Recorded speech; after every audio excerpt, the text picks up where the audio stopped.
Hinamak na manugang. Kabanata 133. Si Uncle Lee ay nakahiga sa kama na may haggard na ekspresyon. Ang kanyang mukha ay kasing putla ng isang papel, at ang kanyang mga kilay ay mahigpit na nakakunot, na tila siya ay nagtitiis ng matinding sakit. Gayunpaman, hindi siya personal na tinatrato ni Shou Changqi. Sa halip, tumayo siya sa tabi ng kama at ginabayan ang dalaga.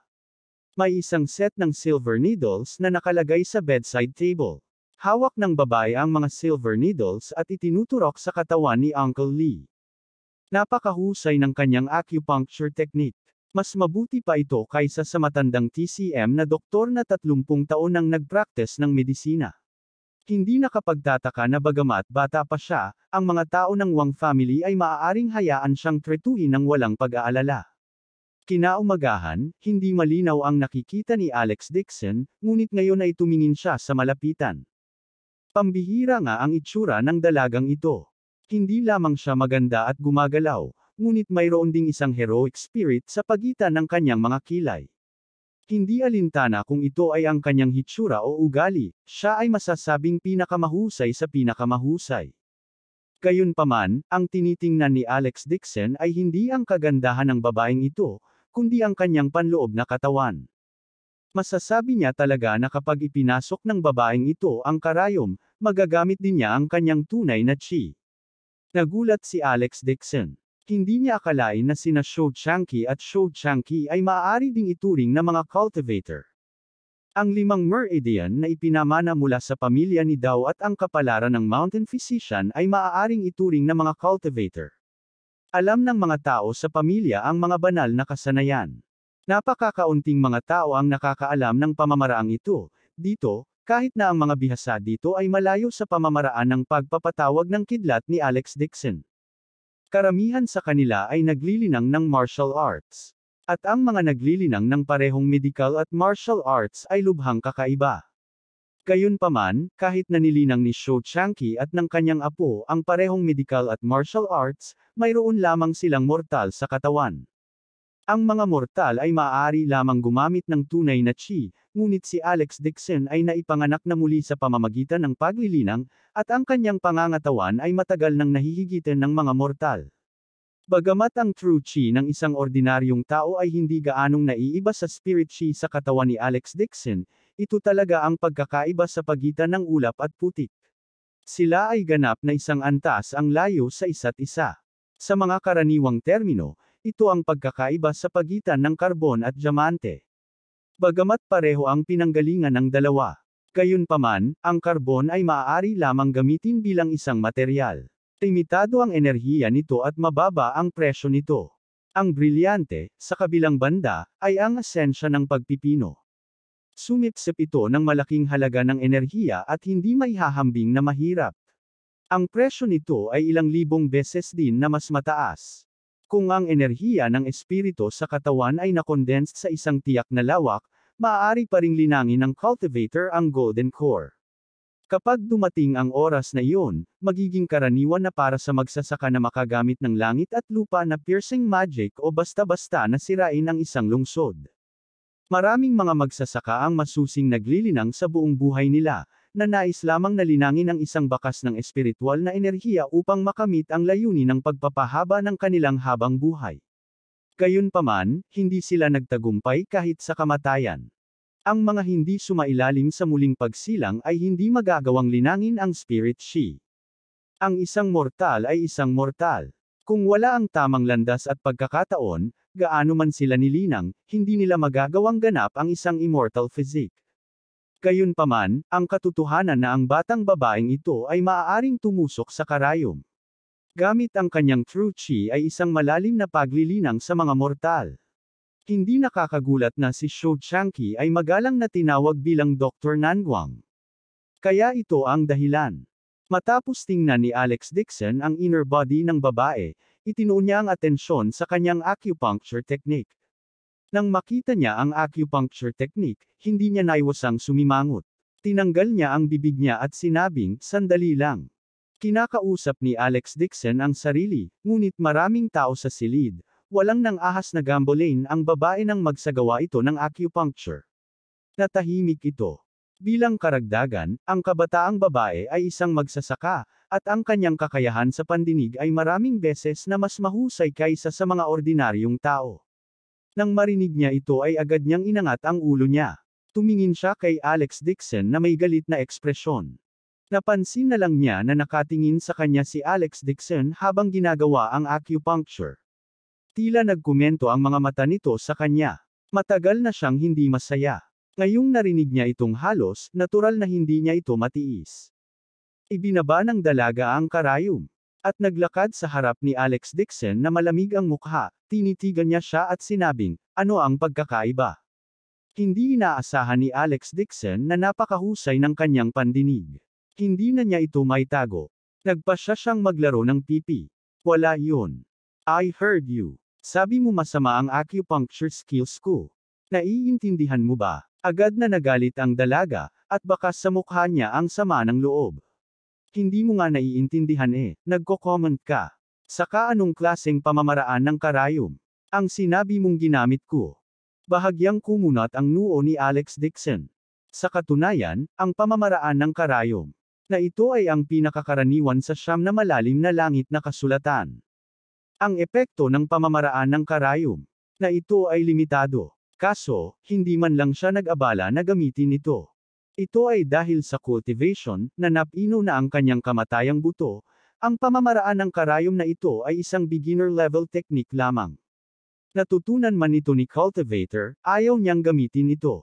Para lang itong bata na nag-aaral kung paano kumain. Ang pamamaraan ng karayom na ito ay ang paggamit ng mga kamay sa paghawak at pagkain. Paano magagamit ng isang taong marunong gumamit ng chopsticks ang kanilang mga kamay sa pag-agaw ng bigas? Gayunpaman, bata pa ang babaeng ito, kaya hindi naging madali para sa kanya na gamitin ang pamamaraang ito ng karayom. Bilang karagdagan kay Shou Changqi at sa kanya, sila ay iginagalang bilang makajos na doktor sa Nanguang Region.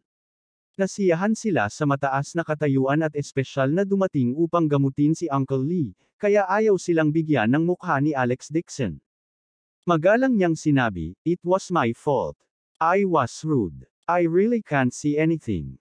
Dahil hindi mo maintindihan, kaya huwag kang magkunwaring naiintindihan. Buong pagmamalaking sinabi ng dalaga, kung maapektuhan mo ang aking paggamot at pagliligtas, tapos ka na. Bago pa siya makatapos, umubo ng malakas si Shou Changqi at pinutol siya. Xiao Jiao, humingi na siya ng tawad. Bumalik ka kaagad at ituloy ang acupuncture. Pinandilatan ng babae si Alex Dixon at sinabing, kailangang tumutok ang acupuncture. Xiao Jiao. Bumaba ang tono ni Shou Changqi, at sinabi niya sa malalim na boses, huwag kang kusa. Noon lang sinabi ng babae kay Shou Changqi, Lolo, hindi na ako makikipagtalo sa kanya, okay. Pagkasabi nito ay muli siyang naglakad papunta sa gilid ng kama at kinuha ang mga pilak na karayom, para ipagpatuloy ang paggagamot. Nang silang dalawa ay nagtatalo, ang mga miyembro ng pamilyang Wang na nakatayo sa gilid ay hindi nang ahas na gumawa ng ingay. Nang makitang sumuko si Alex Dixon, ang nag-aalalang puso ni Wang Zhengang sa wakas ay kumalma at tahimik niyang pinunasan ang kanyang pawis. Noong nag-aaway ang dalawang divine immortals, ang mga mortal ay natatakot sa pagdurusa. Pinagmasdan ni Alex Dixon ang dalaga na naglalakad pabalik at umiling na may mapait na ngiti. Wala talaga siyang magawa. May dahilan siya, ngunit hindi niya ito masabi ng malakas. Nais niyang orihinal na ipaalala sa kanya na ang kanyang acupuncture technique ay masyadong mahina at makakakonsumo ng masyadong maraming totoong qi. Parang nakikialam siya. Maliban sa babaeng ito, masasabi rin ni Alex Dixon na si Shou Changqi ay isa ring cultivator. Higit pa rito, ang kanyang paglilinaw ay higit sa kanyang apo, ngunit siya ay nanatiling tahimik. Naisip niya na mas makabubuti kung hindi siya makisali. Mga 10 minuto pagkatapos ng acupuncture, ang batang babae ay natatakpan ng pawis, na nagpapakita ng mga palatandaan ng pagkapagod. Umubo si Shou Changqi at sinabing, magpahinga ka. Godly doktor, nagsumikap ka, mabilis na sabi ni Wang Zhengang. Sumenyas siya gamit ang kanyang mga mata. Si Wang Yifeng, ang kanyang pamangkin, ay mabilis na kumuha ng isang tasa ng tsaa at hiniling sa kanilang dalawa na magpahinga at uminom ng tsaa. Nagmamadaling ibinaba ng dalaga ang pilak na karayom, kinuha ang tasa ng tsaa, at inubos ito sa isang lagok. Bagamat isang katlo pa lang ng acupuncture ang nakumpleto niya, namula ang mukha ni Uncle Lee, at naging pare-pareho ang kanyang hininga. Ang mga mukha ng mga miyembro ng pamilyang Wang sa paligid niya ay puno rin ng kagalakan, at ang kanilang mga mata ay puno ng paghanga. Medyo proud din ang dalaga sa sarili. Pagkatapos uminom ng tsaa, sinulyapan pa niya si Alex Dixon na may ekspresyon ng kasiyahan. Ang ibig niyang sabihin ay, kumusta sa palagay mo ang paggamot ko? Tiningnan lang siya ni Alex Dixon nang walang sinasabi, at walang ekspresyon ang mukha nito. Sa kung pinagkadalubhasaan niya ang totoong chi at ang apoy ay nasa lugar, hindi na niya kailangang gumastos ng napakaraming totoong chi, at hindi siya mapapagod. Gayunpaman, hindi pa rin siya mabibigyan ni Alex Dixon ng anumang patnubay. Ayaw na niyang i-provoke ulit ang hot na babaeng ito. Kabanata 134. Patuloy na pinasalamatan ni Wang Zhengang sina Shou Changqi at Xiao Zhao. Hiniling ni Wang Zhengang kina Shou Changqi at Xiao Zhao na magpahinga sa katabi ng guest room. Bumalik si Wang Zhengang at magalang na sinabi kay Alex Dixon, ang makajos na Dr. Shou ay inimbitahan ni Li Wesmingfeng mula sa Haicheng. Ang makajos na Dr. Shou ay partikular na gumamot kay Uncle Lee. Sa totoo lang, ayaw kong bigyan ng pansin ang Li Wes family. Gayunpaman, si Uncle Lee ay lumala ang kondisyon, at ang mga doktor ay nalilito kung ano ang gagawin. Kaya naman ipinangako ni Li Wesmingfeng na darating si Godly Dr. Shou at gagamutan si Uncle Lee. Sinabi ni Alex Dixon, hindi aanyayahan ni Li Wesmingfeng ang makajos na doktor na si Shou na gamutin si Uncle Lee ng libre.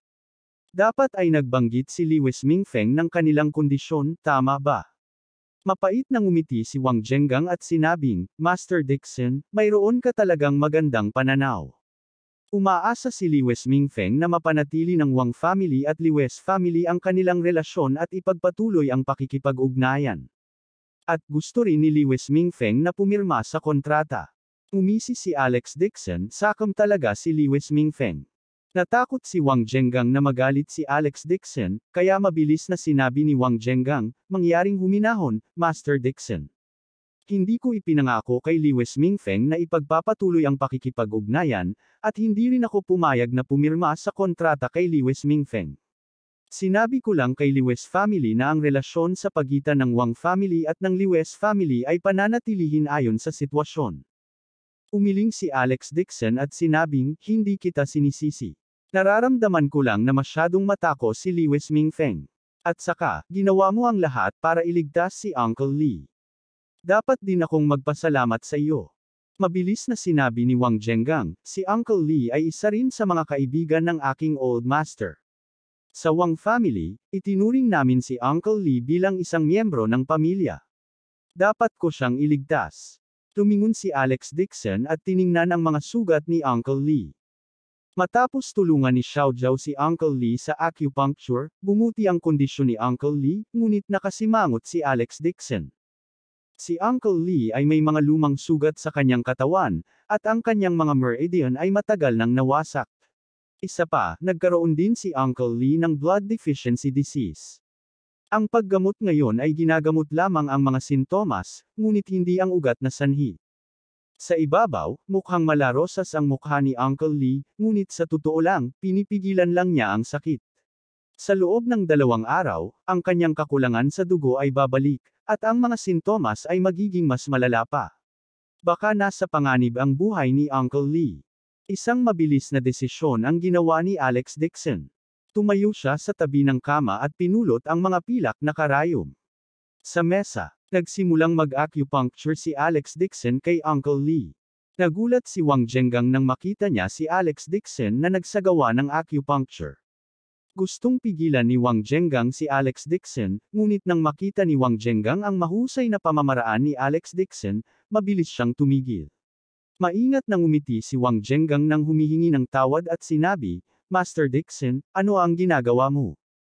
Si Uncle Lee ay may matandang sakit, sinusubukan kong tulungan siyang i-connect muli ang kanyang mga meridian. Hindi man lang inangat ni Alex Dixon ang kanyang ulo. Ang mga pilak na karayom. Sa kanyang mga kamay ay parang lumilipad na karayom. Ikinumpas niya ang kanyang kamay at tinusok ang Guanyuan, Zhuge, Shaoyang, at iba pang major acupoints. Ang mukha ni Wang Zhengang ay puno ng pagkabigla. Ang lahat ng ito ay mga lumang pinsalang dinanas ni Uncle Lee ilang dekada na ang nakararaan. At ang tanging nakakaalam tungkol sa kanila ay ilang kamag-anak ng pamilya Wang. Gayunpaman, nasabi ni Alex Dixon sa isang sulyap lang, na lalong nagpahanga sa kanya ng mga tao. Habang inihahanda ni Alex Dixon ang acupuncture para kay Uncle Lee, naglakad si Little Zhao at Shou Changqi sa pintuan. Itinaas ni Xiao Zhao ang kanyang ulo at nakitang si Alex Dixon ang gumagawa ng acupuncture para kay Uncle Lee. Kaagad, nagpakita si Xiao Zhao ng galit na ekspresyon at hahakbang pasulong upang pigilan siya. Sa sandaling ito, biglang pinigilan ni Shou Changqi si Xiao Zhao at sinabi sa malalim na boses, huwag mo siyang istorbohin. Lolo, kung random na ma-diagnose at gagamutin siya ni Alex Dixon, magkakaroon ng malaking problema. Agad na sabi ni Xiao Zhao. Xiao Zhao, tingnan mong mabuti ang acupuncture technique ni Alex Dixon. Sabi ni Shou Changqi sa malalim na boses. Narinig ni Xiao Zhao ang sinabi ni Shou Changqi at nakatingin lang siya sa kamay ni Alex Dixon. Nang makita niya ito, natigilan din si Xiao Zhao. Maya-maya, bigla siyang nagalit, walang hiya talaga siya. Lihim niyang natutunan ang 3 solar needles technique na ginamit ko lang. Seryoso ang mukha ni Shou Changqi. Pagkaraan ng ilang segundo, ibinuko niya ang kanyang bibig at sinabing, tingnan mo nang mabuti. Pansinin mo ang kanyang mga galaw ng kamay. Maingat na tumingin si Xiao Zhao saglit. Bigla rin siyang nagpakita ng gulat na ekspresyon.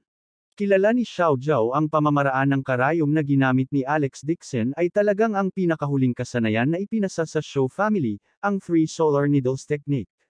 Ang pamamaraan ng karayom na ginamit ni Alex Dixon ay eksaktong kapareho ng ginamit ni Xiao Zhao kanina, ngunit nang tingnan niyang mabuti, may ilang pagkakaiba. Kung ikukumpara sa 3 solar needles technique na ginamit ni Xiao Zhao ngayon, iba ang acupuncture point na ginamit ni Alex Dixon. Si Shou Changqi ay nabighani dito, at may pagsamba sa kanyang mukha. Sinabi ni Shou Changqi, hindi ko inasahan si Alex Dixon ay isang dalubhasa sa medisina at martial arts. Ang niksi ni Alex Dixon ay matatag. Nang ipasok niya ang karayom, ang pilak na karayom ay steady at steady. Ang true chi ay dahan-daang itinurok sa loob nito. Tanging ang mga nagsasaka lamang ng higit sa 5 taon. Hindi ko inaasahan na si Alex Dixon ay magkakaroon ng ganoong katatag na niksi sa murang edad. Nahigitan na ng kanyang cultivation base ang sa akin. Si Xiao Zhao ay hindi kumbinsido at sinabing, Lolo, hindi ba siya tumusok ng higit pang acupuncture point kaysa sa akin? Siguradong malalampasan ko siya sa hinaharap. Ang iilang acupuncture point na ito ang susi sa buong acupuncture technique. Ito rin ang nawawalang bahagi ng 3 solar needles technique ng Shou family. Isang mahabang buntong hininga ang pinakawalan ni Shou Changqi. Puno ng paggalang ang mukha niya. Aniya, hindi ko inaasahan na makikita ko ang totoong nawala na 3 solar needles technique sa buhay ko. Napakaswerte ko. Pagkatapos sabihin iyon, tumingin si Shou Changqi kay Xiao Zhao at nag-lecture, not to mention me, kahit mag-cultivate ka pa ng isa pang 5 taon, hindi pa rin kasing ganda ng cultivation base mo kay Alex Dixon. Napukaw ang mapagkompetensyang puso ni Xiao Zhao. She said, Lolo, Alex Dixon is nothing. Nangunguna sa Nanguang ang medical skills ng Shou family natin. Bukod sa acupuncture, meron din tayong pagmamasahe, at panghuhula. Hindi ako naniniwala na mas magaling si Alex Dixon kaysa sa pamilya natin. Sa bawat aspeto, kompetensyahan ko siya mamaya. Nakita ni Shou Changqi ang mapagkompetensyang mukha ni Xiao Zhao at napailing na lamang siya. Sinabi niya, sige, maaari mong subukan. Pagkaraan ng ilang sandali, natapos ni Alex Dixon ang acupuncture. Dahan-dahan siyang nagpakawala ng mahabang hininga. Kalmado pa rin siya at composed. Matagal na naghintay si Xiao Zhao. Hindi naging madali para sa kanya ang maghintay hanggang matapos si Alex Dixon. Agad siyang naglakad pasulong at walang pakundangan na nagsabi, saang klinika ka galing? Sino ang iyong amo? Tumingon si Alex Dixon at sinabing, hindi ako taga-klinik. Wala rin akong master. Pambihira yan. Saan mo natutunan ang teknik ng karayom? Tanong ni Xiao Zhao. Umiti si Alex Dixon at sinabing, "This is my private matter. I don't want to tell you." Hindi sumuko si Xiao Zhao at sinabing, ito ay isang ancestral acupuncture technique ng Shou family. Natural na kailangan kong magtanong ng malinaw para maiwasan ang iba na malaman ito ng palihim. Chen Xiao Zhao, hindi ka dapat maging bastos kay Mr. Dixon. Nagdilim ang mukha ni Shou Changqi at napasigaw siya. Agad siyang naglakad pasulong, at magalang na sinabi ni Shou Changqi kay Alex Dixon, "Mr. Dixon, namatay ang mga magulang ng apo ko noong bata pa siya, kaya ako ang may hawak nito. Hindi ko siya nadisiplina ng mabuti. Sana, huwag mong sisihin si Xiao Zhao." Pagkatapos sabihin niyon, muling pinagalitan ni Shou Changqi si Chen Xiao Zhao, mabilis na humingi ng tawad kay Mr. Dixon. Hindi mo ba nakikita ang acupuncture technique ni Mr. Dixon ay mas mahusay kaysa sa acupuncture technique ng ating Shou family? Ang acupuncture technique ni Mr. Dixon ay ang ninuno ng 3 solar needles technique. Si Chen Xiao Zhao ay nakaramdam ng mali pagkatapos na ma-lecture. She gritted her teeth and said unwillingly, "I want to compete with him. Kung may kakayahan talaga siya, then I will apologize to him." Galit na galit si Shou Changqi. Si Wang Zhengang, na nasa tabi niya, ay walang magawa. Mabilis siyang lumapit para hikayatin si Xiao Zhao. Tumingin si Alex Dixon kay Chen Xiao Zhao. Nakita ni Alex Dixon ang galit na tingin ni Chen Xiao Zhao. Namula ang mukha ni Chen Xiao Zhao. Natutuwa si Alex Dixon na hindi siya kumbinsido. Kaya nagtanong si Alex Dixon, "Ano ang gusto mong kompetensya sa akin?" Kabanata 135. Siyempre medical skills. Inilibot ni Chen Xiao Zhao ang kanyang mga mata at biglang ngumiti. Maraming foundation sa TCM. Makipagkumpetensya tayo sa tingin lang. Sabihin mo sa akin, anong sakit meron ang taong ito sa kwarto? Hindi niya kinuha ang pulso ng pasyente. Sa paghusga sa sakit ng pasyente mula sa hitsura ng pasyente, ito ay napakasimple. Gayunpaman, napakahirap para sa TCM. Ito ay isang malaking hamon. Maging si Shou Changqi ay maaaring hindi ito makita. Gayunpaman, ito ang espesyalidad ni Chen Xiao Zhao. Siya ay nasa mga bisig ng kanyang lolo mula noong siya ay 1 taong gulang upang makita itong gamutin ang mga pasyente. Nakakita na siya ng hindi bababa sa daan-daang libong mga pasyente.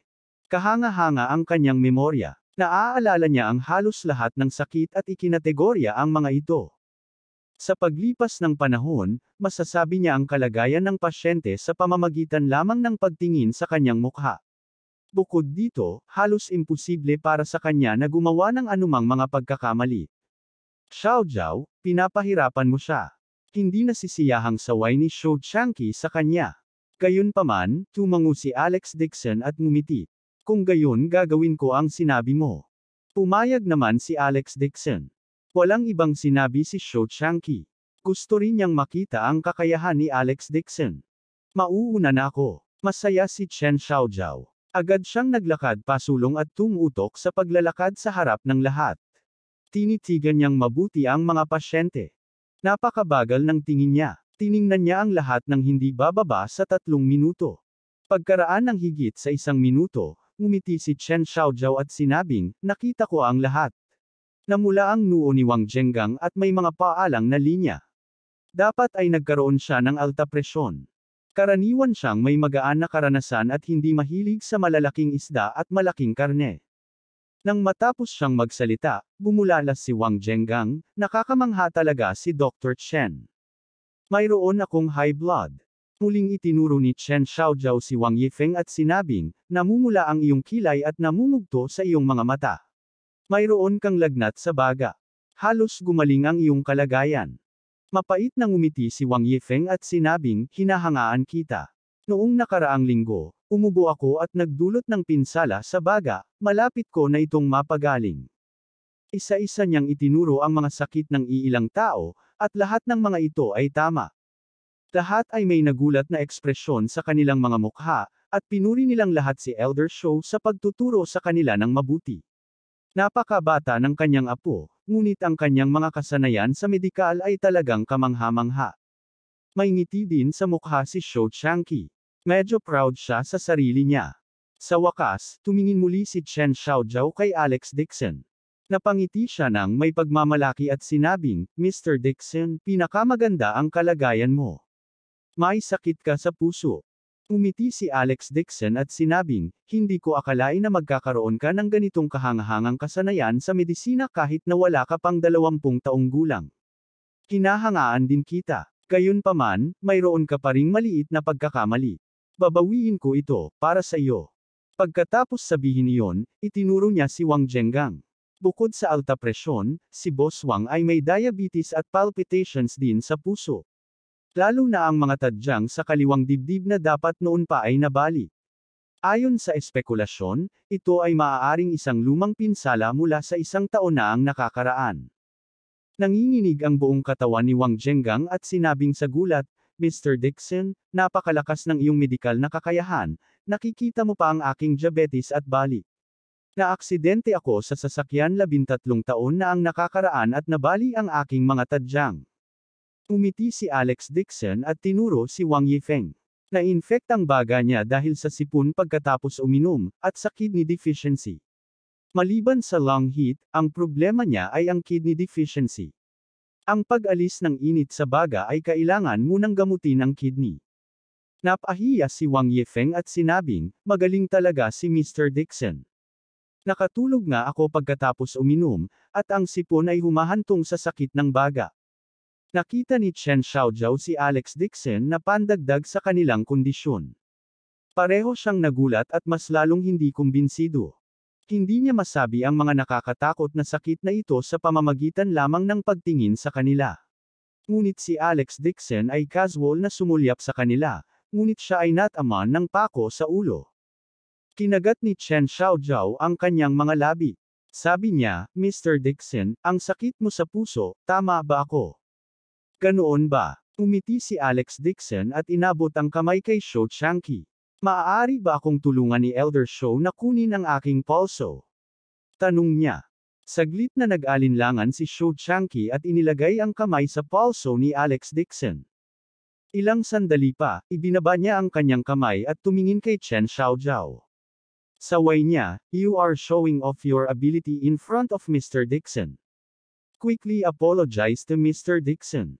Sumigaw si Chen Xiaojiao, Lolo, ano ang nasabi kong mali? Umiling si Shou Changqi at bumuntong hininga, tinignan ko ang pulso ni Alex Dixon. Paanong nagkaroon ng sakit sa puso si Mr. Dixon? Nagkakamali ka.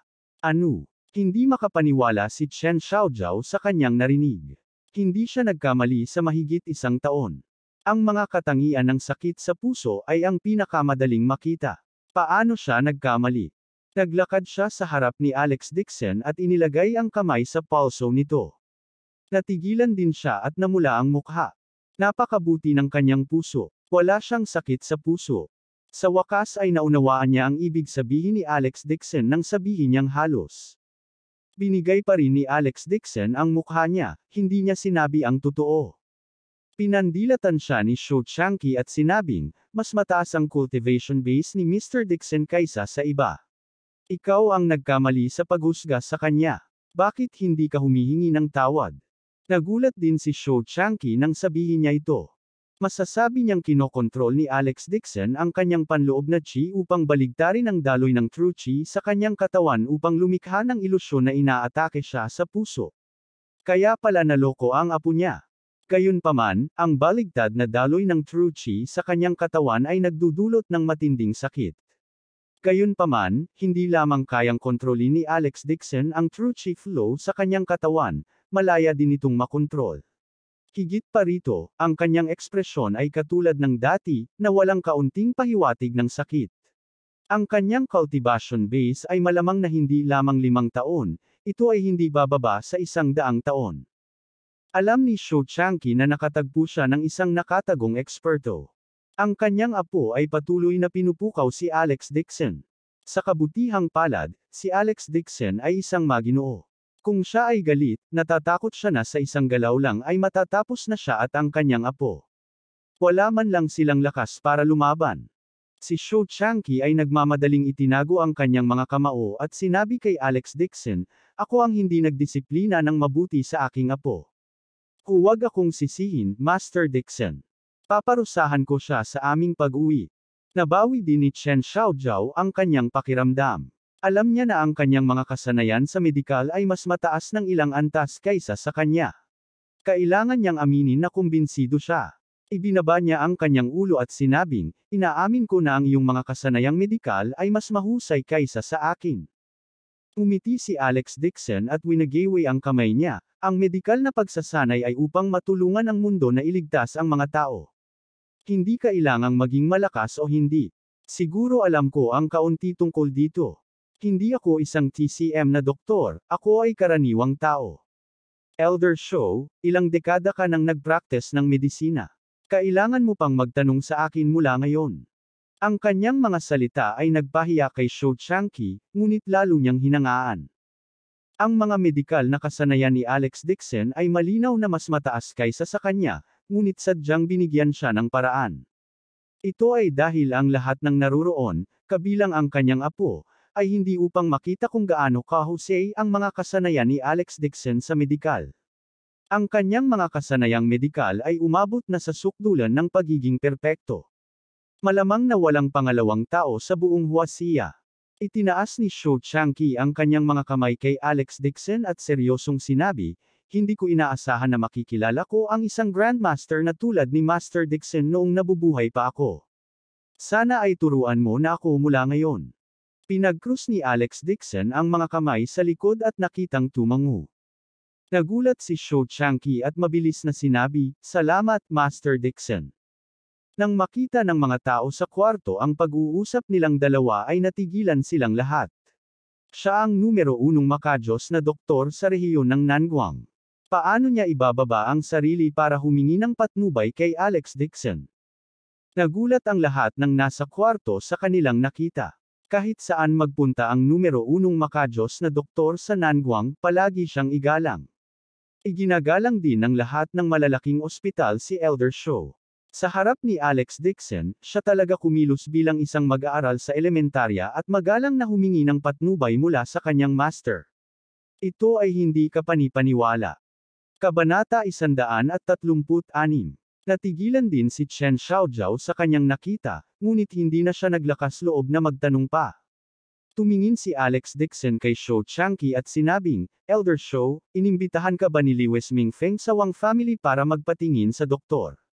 Mayroon kang internal injuries, kaya hiniling mo sa apo mo na gamutin ka, tama ba?" "Nakita mo talaga ang internal injuries ng lolo ko." Isang nagulat na ekspresyon ang bumungad sa mukha ni Chen Xiaojiao. Gayunpaman, mabilis siyang nakabawi. Sa husay ni Alex Dixon sa medisina, napaka-normal para sa kanya na makita ito. Ni Chen Xiaojiao, "Ang aking lolo ay orihinal na nag-iisa upang gumaling mula sa kanyang mga pinsala. Sa taong ito, hindi niya binalak na magpagamot ng iba. Gayunpaman, si Liwes Mingfeng ay nakakuha ng 2 banal na halamang gamot mula sa isang lugar kapalit ng tulong ng aking lolo. Kaya't siya ay nagtanong sa aking lolo ay lumabas at gamutin ang mga sugat ng kanyang anak." Anong divine herb? Nagulat din si Alex Dixon. Mayroong talagang banal na gamot na maaaring magpakilos sa puso ni Shou Changqi. Anong uri ng pambihirang kayamanan iyon? Mabilis na kinuha ni Shou Changqi ang isang jade box mula sa kanyang dibdib at maingat na binuksan ito. Sabi niya, "Dadalhin ko itong 2 divine herbs. Master Dixon, pakisuyong tingnan ang mga ito." Sabi ni Chen Xiaojiao, "Ang damot ni Liwes Mingfeng. Isa lang ang binigay niya sa amin. Ang isa naman ay binili ni Lolo ng 5 milyon para gamutin ang mga sugat niya. Nangako pa siya kay Liwes Mingfeng na gagamutin niya ang sakit sa kamay niya sa kanyang anak." Nang makitang ang divine medicine na ito ay talagang nagpagastos kay Shou Changqi ng malaking halaga, nagtipon ng mga tao sa paligid, gustong makita kung anong uri ng divine medicine ang nagpapakilos sa makajos na doktor at sa puso ni Shou Changqi. Nang mabuksan ang jade box ay agad na lumabas ang isang halimuyak na panggamot. Sa loob ng kahon ay may 2 itim na middle grade na tableta. Ang isa sa kanila ay nahati na at kinain ni Shou Changqi.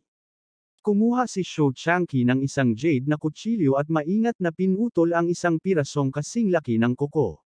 Inabot niya ito kina Wang Zhengang at Wang Yifeng at hiniling sa kanila na subukan ito. Saglit na nag-alinlangan si Wang Zhengang at inilagay ang mga latak sa kanyang bibig. Ang mga latak ay natunaw sa sandaling pumasok ang mga ito sa kanyang bibig, at ang ekspresyon ni Wang Zhengang ay naging mas nagulat. Elder Shou, anong uri ng walang kamatayang gamot ito? Madalas masakit ang kaliwang dibdib ko. Pero ngayon, nawala na ang sakit. Nagpahayag din si Wang Yifeng ng isang gulat na ekspresyon. Banal na gamot. Ito ay talagang isang banal na gamot. Pagkatapos kong ubusin ito, ang aking mga baga ay lumamig, at agad akong naging komportable. Umiti si Shou Changqi at sinabing, ngayon alam mo na ang mga epekto nito, di ba? Puno ng paghanga ang mukha ni Wang Zhengang, at hindi siya nang ahas na lapitan ito. Siya ay natatakot na ang paghinga ay lapastanganan ang banal na gamot. Magalang niyang sinabi, ang iniisip na gamot na ito ay talagang masyadong banal.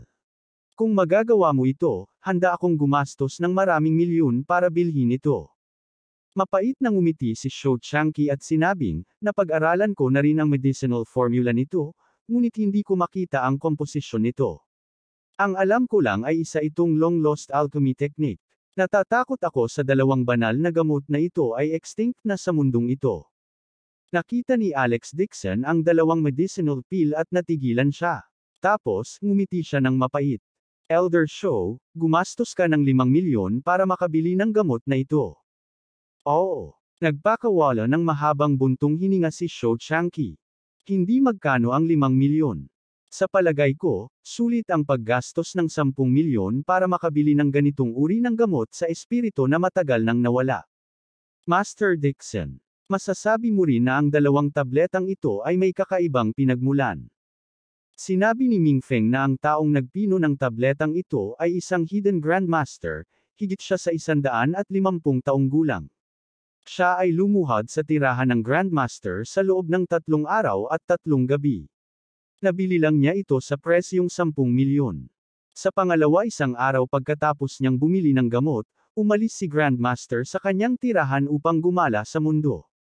Natatakot ako na mahirap na makita siyang muli sa buhay na ito. Napabuntong hininga si Wang Zhengang. Natatakot ako na ang matandang grandmaster na ito ay immortal master. Ang paggastos ng 5 milyon para bumili ng immortal pill ay talagang hindi malaking pera. Humingi lang ng tawad si Chen Xiaojiao kay Alex Dixon. Bagamat kumbinsido siya sa kanyang mga kasanayan sa medikal, ngunit isipin niya kung paano mas mataas ang kanyang mga kasanayan sa medikal kaysa sa kanyang lolo, nakaramdam siya ng hindi komportable. Nakita niyang kakaiba ang ekspresyon ni Alex Dixon na parang nagpipigil ng tawa. Hindi niya napigil ang sabihin, ano ang tinatawanan mo? Hindi kaya minamaliit mo ang mga divine herbs. Alam mo ba kung paano pinupuno ang mga divine herbs?